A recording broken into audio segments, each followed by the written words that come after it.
Welcome to Sex Help for Smart People. I'm Dr. Laura Jurgens. I'm here to help you have better sex, intimacy, and relationships. So let's get at it. Hey everyone, welcome to episode 62. So today we are going to talk about physical connection and emotional connection. And in sex and intimacy, which one comes first for you? When these things are different between partners, it can cause some real misunderstandings and some painful disconnects, some feelings of rejection, some feelings of not being seen, some senses of just like sex feeling impossible, not getting what you need, all of that stuff. But sometimes it really boils down to understanding the different ways that people connect and understanding what needs to happen first for you and for your partner. So essentially, when you are getting ready to have sex with your partner, you may be going to the same place, but you're taking different routes. And that's just normal. That's really common for people to have different ways of getting turned on, different arousal needs. But underneath all that, a lot of times there's also just a fundamental difference in whether people feel like they need to connect physically first in order to connect emotionally, or whether they need to connect emotionally first in order to feel capable and safe connecting physically. And it's really common for couples to have differences in this. And if you have different ways of going about this, you can imagine if one person needs one thing first and the other person needs the other thing first, the horse and the cart are different for each different person then. So it can be really hard to understand each other and it can cause a lot of rifts. This is common in all kinds of couples for all kinds of reasons. So how you were raised, what part of your emotional life stage you're in, and the amount of work you've done on your emotional self-connection and awareness. It can also just be sort of like an orientation or ease with one or the other. But a lot of times it's also because of gender socialization around sex and emotions. And that means now this is also common for same-sex couples, but it tends to be even more common for opposite-sex couples to be very different in how they like to connect first. And that's because of very different ways that our culture trains us based on gender around how we relate to sex, safety in sexuality, and how we relate to emotions. And this is a broad generalization, not meant to be a stereotype, because there's actually tons of exceptions to any gender stereotypes. But because of the way culture socializes us, when we come out with one type of bits versus another type of bits, and the doctor decides which bits we have, even if we're an intersex person, and assigns us a gender identity based on those bits, this whole heap of socialized expectations comes with that. And if you grow up as a boy, you will run into a lot of experiences in which it doesn't feel safe for you to be an emotional being. It doesn't feel safe for you to be connected to your emotions. It's not accepted. It's poo-pooed. It is basically you are made to feel lesser if you are connected to your emotions. And boys often very early abandon connection to any emotions except for anger and pride. They're allowed to show, and sometimes like contentment or happiness. Those are acceptable emotions for boys to show. And those emotions actually, incidentally, are the ones that are not acceptable for girls to show. So if you come out and you're told that you're a girl, socialized as a girl, you are not supposed to be angry and you are not supposed to show pride.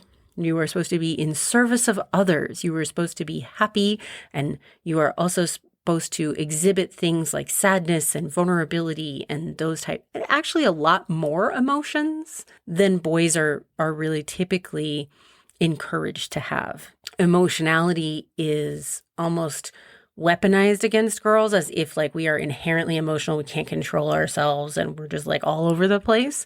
But it does mean that girls are also allowed to be more connected to their emotions in most circumstances.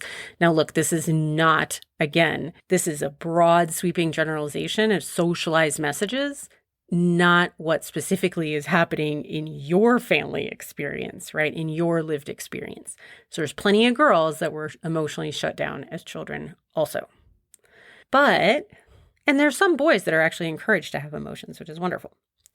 But because of those stereotypical gender socializations, a lot of times people who are socialized as boys grow up in an experience where it's hard for them to emotionally connect vulnerably. And they often feel like the easiest way to do that with their partner is actually through physicality, through sex. Sex is one of the places where boys and men are encouraged to be more emotional and to feel more connected.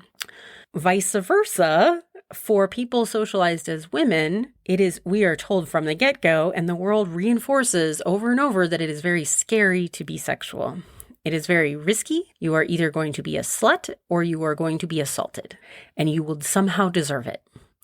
None of that is true, but that is a message that we get constantly from media. We get it constantly just sort of seeping into our brains from the culture that we are swimming in, that it is not safe to be erotic beings. So that's why there's some gender tendencies around whether it's easier to connect physically first and then emotionally, or whether you feel like you really need emotional connection in order to feel safe being physical with someone. That doesn't mean that that's always the case based on gender identity or sex or your type of genitals, right? It's not actually determined by your type of genitals. So it's also about your personal history. But it's useful to understand and ask yourself, what comes first for me? Is it easier for me to connect physically and then feel emotionally close to someone? Or do I really need to feel emotionally connected to someone in order to have access to my sexy, to feeling turned on, or to feeling interested in sex? And if I don't feel emotionally connected, does it tend to shut me down physically? So it's really useful to ask yourself that, to know that, and to find out and have a conversation. If you have a partner or if you're dating people, to find out and have a conversation about them when you get to a stage where that seems reasonable, where you're going to start having sex with this person, knowing kind of what is it that helps them feel interested and ready for physical connection. What are their needs? What are their desires? How do they like to connect emotionally? What helps them? And I will say, if you are in a couple where you know that you have differences here, one person wants to connect physically and then get the emotional connection, but the other person needs the emotional connection in order to have access to feeling safe enough for sex. Here's the bad news and the good news. We have to take care of the person. You have to take care of the person who needs the emotional connection first. That sometimes sounds like bad news to people who want to just connect physically. But here's the thing, it's not such bad news, because your need to connect physically will get met much better if you are willing to do the emotional connection first, because that your partner actually needs that. It is a safety issue for them.